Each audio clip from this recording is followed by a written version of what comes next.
एक बहुत बड़ी फैक्ट्री थी, वहां 1000 लोग काम करते थे। वहां एक नया बॉस आया, नया मैनेजर, जो पूरा मैनेजमेंट संभालता, पूरी फैक्ट्री संभालता। नया बॉस आया। तो जब बॉस आया तो बॉस ने देखा कि कुछ लोग उसे सैल्यूट कर रहे हैं खड़े होकर उसका सम्मान, पर कुछ लोग नहीं कर रहे हैं। तो वो बिगड़ गया उन लोगों पर जो खड़े होकर उसका सम्मान नहीं करे। अरे मैं नया बॉस हूं, जानते नहीं हूं, अभी नौकरी से निकाल दूंगा। उसने सबको बुलाया जिसने खड़े होकर सम्मान नहीं किया। क्यों रे, मेरा सम्मान नहीं करते हो? मैं नया बॉस हूं, मैं चाहूं तो मैं नौकरी से निकाल सकता हूं। एक आदमी उसकी सारी बातें सुन रहा था। सारे वर्कर चले गए, सब डर के मारे उसको सैल्यूट करने लगे कि भाई नौकरी से निकालेगा, हमारा चूल्हा बुझ जाएगा। एक आदमी उसके पास आया और बोला, भाई ये जो लोग हैं ना, ये सम्मान करेंगे, पहले कुछ ऐसा काम तो करो कि ये लोग आपका सम्मान करें। जबरदस्ती सम्मान नहीं पाया जाता, सम्मान पाने के लिए कुछ करना पड़ता है। कुछ ऐसा करो, इन्हें प्यार दो, इनका सम्मान आप करो। जिस दिन आप इनका, देखिए हमारी उम्मीदें क्या होती हैं कि आप हमारा सम्मान करें। हम लोगों की अपेक्षाएं क्या है कि सामने वाला हमारा, गलत है ये।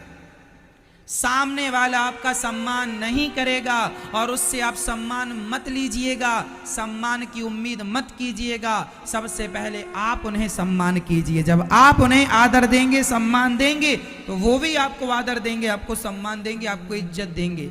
आप नहीं देंगे तो आप क्या पाएंगे? समझ में आ रहा है कि नहीं?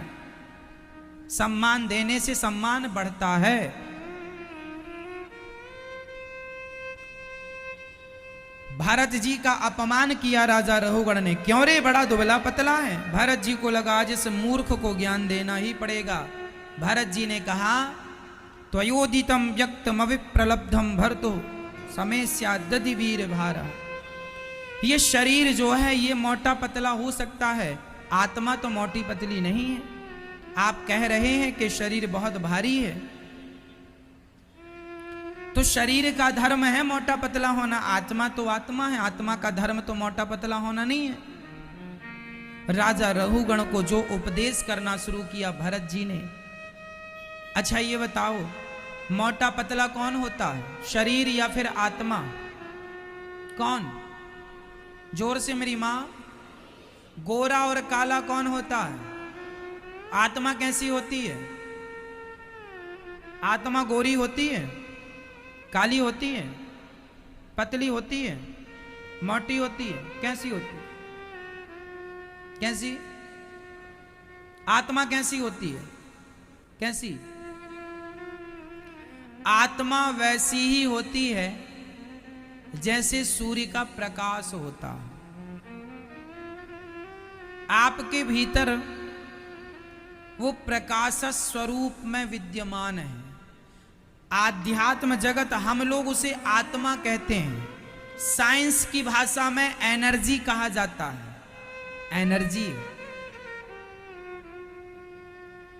है ना। साइंस की दूसरी भाषा में उसे आत्म तत्व को, आत्मा को पावर कहते हैं, शक्ति कहते हैं। पावर, पावर है। कुछ भी आप भाषाओं का प्रयोग कर लो, सबके अपने अपने विचार हो सकते हैं, लेकिन वह चीज एक ही है, उसे हम आत्मा, हम लोग उसे आत्मा कहते हैं। तो ये जो हमारी आत्मा है ना मेरी माँ, यह आत्मा ही हमारे शरीर को चलाती है। एक बार आंख को बड़ा अहंकार हो गया। आंख बोली, सुनो कान भाई साहब, तुम्हारी कोई वैल्यू नहीं है, हम ना हो तो आदमी ठीक से चल भी नहीं सकता। कान बोले, देखो बहन ज्यादा बड़े बोल ना बोलो, हम ना हो तो आदमी का काम नहीं होगा। दोनों की लड़ाई को मुंह ने सुन लिया। मुंह ने कहे, तुम दोनों चुप रहो, हमारे बिना कोई काम नहीं होगा। हम कहते हैं रोटी लाओ तो रोटी आती है, हम कहते हैं पानी लाओ तो पानी आता। हम चुप रहे, आदमी भूखा मर जाएगा। इन तीनों की बात हाथ ने सुन लिया। हाथ भाई साहब ने कहे, ऊपर वालों चुप रहो, तुम सबकी कोई वैल्यू नहीं है। हम चाहें तो तुम्हें फोड़ दें आंख, उंगली डाल देंगे, मर जाओगी। ओ कान, तुम ज्यादा बड़बड़ ना करो, उंगली डाल देंगे, फूट जाओगे। और मुंह, तुम ज्यादा ना बोला करो। हम हाथ ना हो तो तुम भूखे मर जाओ। रोटी उठा उठा के हम ही तो तुम्हारी मुंह में रखते हैं, तुम अपने से थोड़ी खा लोगे। हाथ बोला, हम ज्यादा शक्तिशाली हैं और इस शरीर में हमारी चलेगी, हम मैनेजर हैं शरीर के। हाथ बोला हम। तब तक पांव को पता चला। पांव बोले, क्यों रे हाथ, ज्यादा घमंड कर रहा है? हम ना चलें तो तू क्या कर लेगा? एक जगह खड़ा खड़ा हाथ हिलाने से क्या होगा? हम चलते हैं तो तेरी भी वैल्यू होती है, इसलिए हम सबसे श्रेष्ठ हैं, हमारा सम्मान करो। पांव बोला मैं बड़ा हूं, हाथ बोला मैं बड़ा, आंख बोली मैं बड़ी, कान बोला मैं बड़ा, मुंह बोला मैं बड़ा। तभी चमड़ी बहन बोल पड़ी। चमड़ी, त्वचा, ए भाई तुम सब ठीक हो पर हमारे बिना काम नहीं बनेगा। तुम सबके ऊपर मैं चिपकी पड़ी हूं, हाथ के ऊपर भी, पांव के ऊपर भी, कान के ऊपर भी, मुंह के ऊपर भी, सब मैं चिपकी पड़ी हूं। मैं बड़ी हूं, चमड़ी, त्वचा।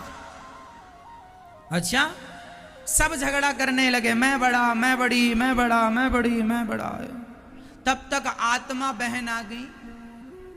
आत्मा बोली, अच्छा एक काम करो, आप सब लड़ो, जब आपकी लड़ाई खत्म हो जाए तो मुझे बुला लेना, मैं जाने जा रही हूं। आत्मा जाने लगी तो सब परेशान होने लगे। ना पांव काम कर रहा, ना हाथ, ना आंख।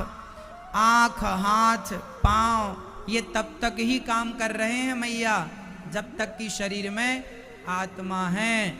आत्मा है तो पांव भी काम करेगा, आंख भी काम करेगी, हाथ भी काम करेगा। आत्मा निकल जाए, लोग कहते हैं मिट्टी जा रही है। मरे हुए आदमी को क्या बोला जाता है? मिट्टी जा रही है। मिट्टी, उस दिन तुम माटी हो जाते हो जिस दिन आत्मा निकल जाती है। ये आत्मा कौन है मेरी माँ? कहां से आई थी और कहां जा रही है? बोले ये आत्मा परमात्मा का स्वरूप है। जैसे दर्पण, आपने दर्पण देखा तो आपका ही प्रतिबिंब दिख रहा है ना। दर्पण में जो दिख रहा वो कौन है? आपका ही तो प्रतिबिंब है। जैसे आपका ही चित्र दर्पण में दिखता है, उसी प्रकार परमात्मा का ही प्रतिबिंब, परमात्मा का ही चित्र है आत्मा। वो आत्मा निकल गई, आत्मा परमात्मा में मिल गई, आदमी मर गया, खत्म कहानी। क्या बचा तुम्हारा? कुछ नहीं। तो फिर प्रश्न खड़ा हुआ, इसलिए आत्मा को ईश्वर अंश, जीव, अविनाशी आत्मा को भगवान का स्वरूप कहा गया है।